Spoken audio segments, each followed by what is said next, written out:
Alors, mes chers amis, une question intéressante qui se pose très souvent dans certains endroits.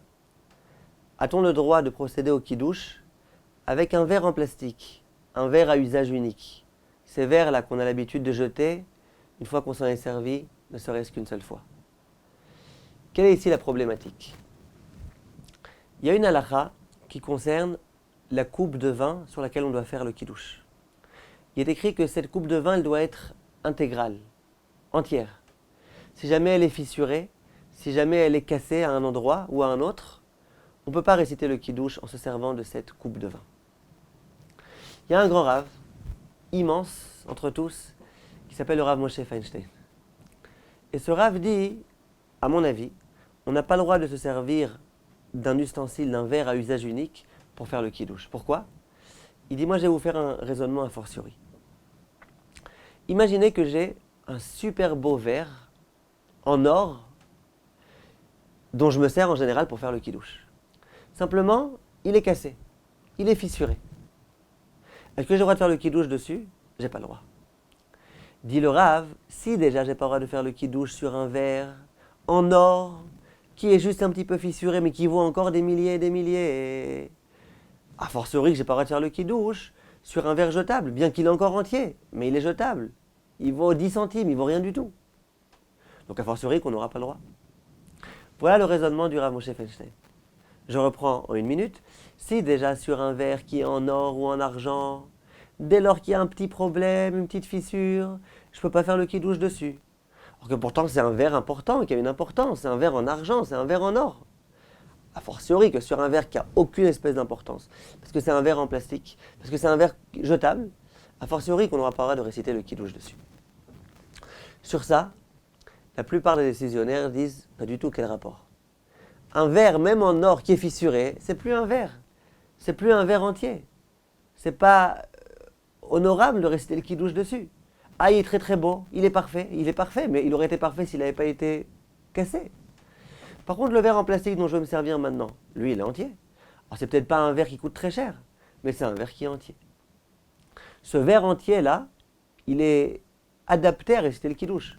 Un verre peut-être très très beau, mais qui est cassé, eh ben, c'est un verre défectueux, c'est un verre problématique. Dessus, on ne peut pas réciter le kidouche. Autre argument qu'apporte le Rav Moshe Feinstein et d'autres poskim. Ils disent, vous savez qu'au sujet des lois de pureté et impureté, Tum'a ve Tahara, loi auxquelles on n'est plus tellement familier aujourd'hui, malheureusement vu qu'on n'a pas le Beth Amikdash, il est écrit que si un homme touche un ustensile, alors que l'homme était impur, l'ustensile devient impur. Si un homme impur touche un verre, le verre devient impur. Ensuite, pour le purifier, il faut le tremper au mikvé, etc., etc. Que se passe-t-il si un homme touche un verre jetable? Ou toute chose qui est jetable? Est-ce que on considérera que ce verre est apte à recevoir l'impureté ou pas? Beaucoup de décisionnaires disent que non. Un ustensile, c'est quelque chose dont on peut se servir et se resservir.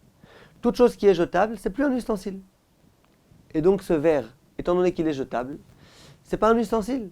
Et donc si je le touche, alors que je suis impur, il n'est pas apte à recevoir l'impureté. Seules les choses qui sont considérées comme étant des ustensiles peuvent recevoir l'impureté. Ce verre-là, c'est pas un ustensile vu qu'il est jetable.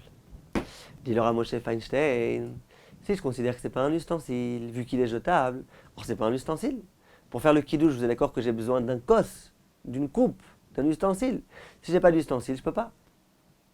Voilà l'argument du Rav Moshe Feinstein.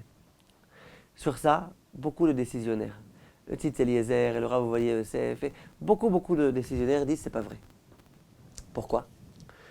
Il y a les halachot de pureté et d'impureté. Au sujet des halachot de pureté et d'impureté, effectivement, il y a tout type de critères qui vont entrer en ligne de compte pour savoir si je considère que c'est un ustensile ou pas.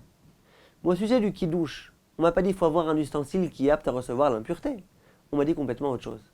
On m'a dit pour faire le kidouche, il faut que tu aies un ustensile, un réceptacle. Quelque chose qui puisse contenir le vin. Ce verre en plastique, vous êtes d'accord que c'est un réceptacle?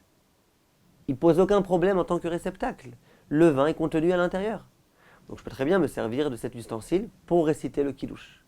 Ah, mais concernant l'impureté, c'est pas un ustensile, d'accord. Concernant l'impureté, c'est peut-être pas un ustensile.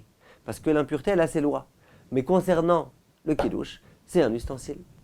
Voilà pourquoi la plupart des grands décisionnaires disent qu'on peut tout à fait, si on n'a pas d'autre choix, réciter le kiddush sur un verre en plastique. Bien sûr, si on peut trouver un verre d'une certaine valeur, un verre en argent, un verre en or, c'est beaucoup mieux. Ou même un verre en verre, pas un verre jetable.